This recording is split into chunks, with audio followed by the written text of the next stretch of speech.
चमचमाते brochures और शानदार 3D models. Real estate के एड्स देखकर लगता है ना कि सब कुछ बिल्कुल परफेक्ट है, पर इन खूबसूरत तस्वीरों के पीछे अक्सर ऐसे गहरे जाल छुपे होते हैं जहां लोगों की जिंदगी भर की कमाई फंस जाती है। इस स्पेशल फ्लैट स्कार्ट एनालिसिस में हम इन ब्रोशर्स की पीछे की जमीनी हकीकत को सामने लाएंगे। चलिए ये सफर शुरू करते हैं। क्या कभी ये ख्याल आया है कि करोड़ों रुपए चुकाने और वक्त पर सारे ड्यूज क्लियर करने के बाद भी अचानक से लंबी कानूनी लड़ाइयां क्यों शुरू हो जाती हैं? परफेक्ट पेपरवर्क होने के बावजूद अपने ही घर की चाबियों के लिए क्यों लड़ना पड़ता है? फ्लैट स्कार्ट का डेटा बताता है कि ये सिर्फ कोई बुरा सपना नहीं, बल्कि इस मार्केट की एक कड़वी सच्चाई है। आइए समझते हैं कि ये खेल आखिर शुरू कहां से होता है। सेक्शन 1, महारेरा के ऑर्डर 50 की सच्चाई। ऑर्डर 50 आने से पहले का वक्त सच में काफी कियोटिक था। डेवलपर्स एक ही प्लॉट पर कई आरआर रजिस्ट्रेशन ले लेते थे। नतीजा, ओवरलैपिंग लेआउट्स। पहले टावर के लिए जो एमिनिटीज प्रॉमिस की जाती थीं, वो दूसरा टावर लॉन्च होते ही चुपचाप कहीं और शिफ्ट हो जाती थीं।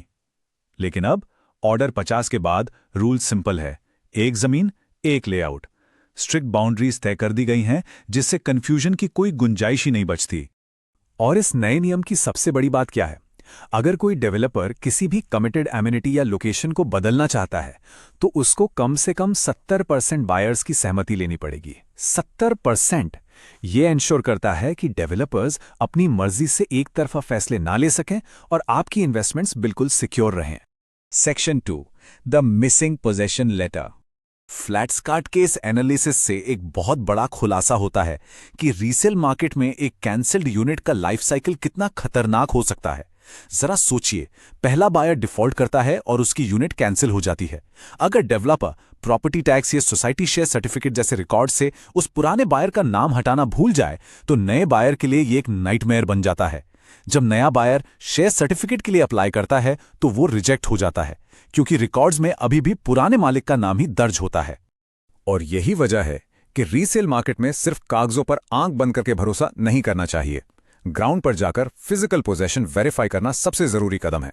ऐसे कई केसेस सामने आए हैं जहां फुल पेमेंट हो चुकी है, लोन पास हो गए हैं, पर जब घर पहुंचो तो पता चलता है कि सेलर का कोई अलग रह रहा जीवन साथी चुपचाप वहां रह रहा है।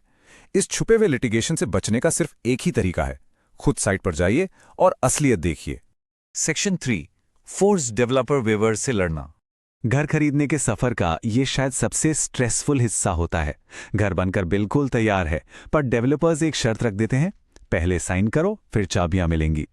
बायर्स पर प्रेशर डाला जाता है कि वो डिलेड पोजेशन के कंपेंसेशन का अपना हक छोड़ दें, लेकिन यहां कानून की जानकारी होना बहुत काम आता है। बॉम्बे हाईकोर्ट का एक बहुत ही अहम प्रेसिडेंट साफ कहता है कि फोर्स्ड सिग्नेचर से किसी के स्टैट्यूटरी राइट्स नहीं छीने जा सकते। अगर कोई मजबूरी में चाबियां लेने के लिए साइन कर भी दे तो भी वो बाद में कोर्ट में डिले कंपेंसेशन के लिए बिल्कुल लड़ सकता है। यहां एक और छोटी पर बहुत ही जरूरी टिप है। कभी कभी बायर की तरफ से पेमेंट में थोड़ी डिले हो जाती है और डेवलपर उस वक्त चुप रहता है, लेकिन बाद में अपनी डिले पेनाल्टीज से बचने के लिए डेवलपर इन्हीं पुरानी डिलेस को सामने ले आता है। फ्लैट स्कार्ट की यही सलाह है कि ऐसी किसी भी म्यूचुअल पेमेंट डिले के लिए हमेशा ईमेल पर रिटर्न कंफर्मेशन जरूर लें, ताकि आगे चलकर आपके कॉम्पनसेशन राइट्स सुरक्षित रहें। सेक्शन 4, लोकेशन ट्रूथ्स और अर्बन प्लानिंग। अब आते हैं एक और जमीनी हकीकत पर। नए यूडीसीपीआर यानी unified development control and promotion regulations ने गेम पूरी तरह बदल दिया है। इन नए रूल्स की वजह से टॉप डेवलपर्स अब शहर के बाहरी इलाकों में जैसे पिरंगुट में हॉरिजॉन्टल प्रोजेक्ट्स बनाने से बच रहे हैं। इसके बजाय वो शहर के बीचों बीच वर्टिकल हाई राइजेस पर फोकस कर रहे हैं। यहां उन्हें हायर एफएसआई, तेज सेल्स और काफी फास्ट कैश फ्लो मिलता है। लोकेशन के नाम पर एक और इल्यूजन जो काफी बेचा जाता है वो है आउटर रिंग रोड। बायर्स को ये सपना दिखाया जाता है कि इस सड़क के बनने से शहर का सारा लोकल ट्रैफिक जादू से गायब हो जाएगा। पर सच क्या है? एक आउटर रिंग रोड सिर्फ एक एक्सेस कंट्रोल्ड बाईपास होता है जो खासकर भारी और शहर के बाहर जाने वाले ट्रैफिक के लिए बनाया जाता है। ये रोजमर्रा के लोकल सिटी ट्रैफिक का बिल्कुल भी सॉल्यूशन नहीं है। जब भी लोकेशन की बात आती है तो पुणे के मशहूर हड़पसर गार्बेज यार्ड का जिक्र जरूर होता है।